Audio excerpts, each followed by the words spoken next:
So you know my name is Jack. Now, in cultural touchstones, when we're talking about Jack, and there are several that any one of you could call up at a moment's notice. There's John Cougar Mellencamp, whatever you want to call him, his song Jack and Diane. There's the fable Jack and the Beanstalk, and of course there's the old fairy tale Jack and Jill went up the hill to fetch a pail of water.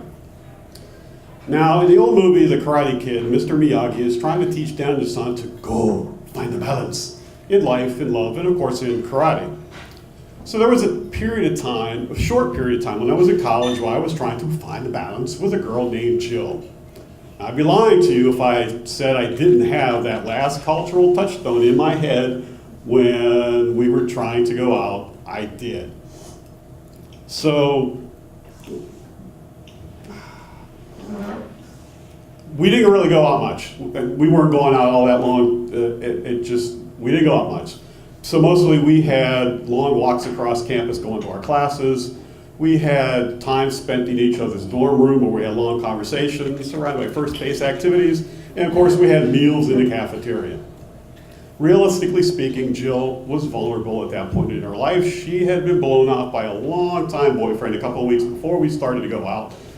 To that extent, I was a target to vent to, I was a shoulder to cry on, and I was lips to make out with. But realistically speaking, I could carry that pail up and down the hill all day long. I was convinced to this day that she was as enamored with me as I was with her. So Saturday came along, and we were scheduled for our first real date. I don't know where we were going, someplace a little ritzier than Shea Cafeteria. So I was taking a shower, and I heard somebody open up the shower door and yell, "Pelar, you in there?" To which I responded, "Yeah, why?" The next voice I heard was a surprise. It was Jill's. And the reason why it was a surprise is it was not a co-ed dorm. And so she needed an escort to get up there. And the second reason is, we weren't really scheduled to see each other for another hour when both of us would have been fully clothed. Ultimately, her ex-boyfriend had been wooing her all day long with phone calls, and he had pretty well finally acceded. "Please, please, please take me back." And so we weren't going out tonight or, well, ever. Sorry, bye-bye. Needless to say, I was devastated. Didn't she know that her ex-boyfriend was an ass? Didn't she know that she and I were going to be Jack and Jill for the rest of our lives? Didn't she know that I was a responsible resident assistant and had my own room? Didn't she know that I bought condoms earlier in the day? If you want to know how devastated I was, I went out and bought a bottle of Jack Daniel's Black Label. Yes. The problem is that up until 1987, this was early in 1986, Jack Daniel's Black Label was 90 proof, which means it's 45% alcohol, which today we call poison. The second problem is that, well, I decided to drink that stuff straight. Yeah, I didn't cut that shit with anything. The third problem is that, well, I didn't really drink much alcohol, so I had no tolerance for that stuff. Mr. Miyagi would not have advised that the way to find a balance was through a bottle of whiskey, but I was going to give it a shot. Now, anybody who's ever been falling down drunk knows that alcohol impacts your ability to find a balance, and the more you drink, the worse it gets.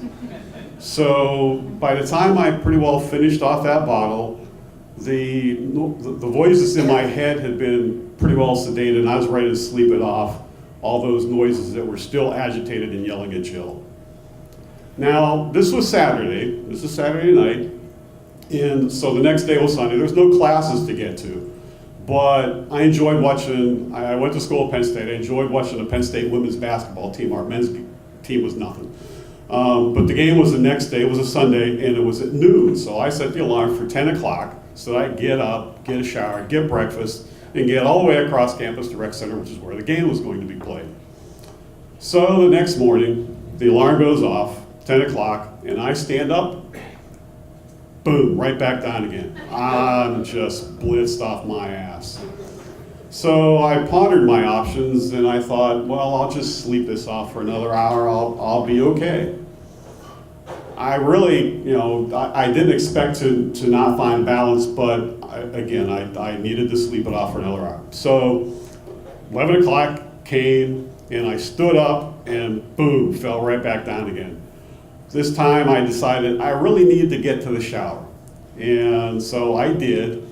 Now, the shower part of the dorm was 20 feet between my door and the shower door. The hallway was maybe 7 feet wide. I swear I hit both sides of the hallway in a way of covering that 20 feet.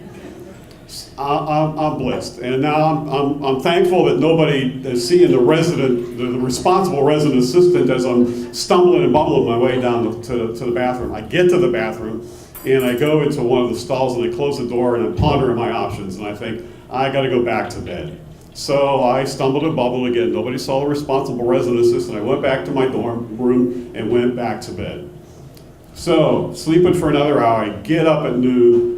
I'm going to miss the game by this point. I stood up and boom, right back down again. I'm still blitzed. At this point, I'm starting to get a little worried. Had I caused alcohol poisoning? Had I caused brain damage? What's going on? I'm probably in need of medical support. Did I seek it? No, because I'm too embarrassed. I don't want to be going outside this room again. I stayed in my room. I hid. I ate snacks that I had accumulated over the course of a semester. I peed in that bottle that I emptied the day before. Sunday turned into Monday. I didn't go to classes. Monday turned into Tuesday. By this point, the vertigo is mostly vertigon. I can walk a straight line if I give it the old college try. I finally kind of got the shower that I really needed at this point, and I'm out of snacks, so I got to the cafeteria. And the rest of the week, as it went on, I started feeling better, and I kind of dodged a bullet.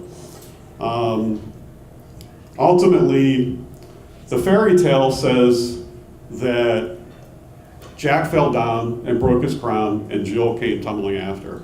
I really don't know what happened to Jill after all that. I never saw her again. I never heard from her again. I know that she broke my heart literally and broke my head literally and figuratively. Well, I might have had something to do with that. But the fact of the matter is that my emotional wounds started healing a couple of months later when I met my wife, and even the physical wounds started healing in, say, 1999, somewhere around that, when I was drinking at a party what I thought was a virgin margarita, and like Madonna, it actually had been touched for the very first time and wasn't virgin at all, and there was no real boom, there was only just a small loss of balance. Mr. Miyagi would have been proud of me over the long haul. Thank you.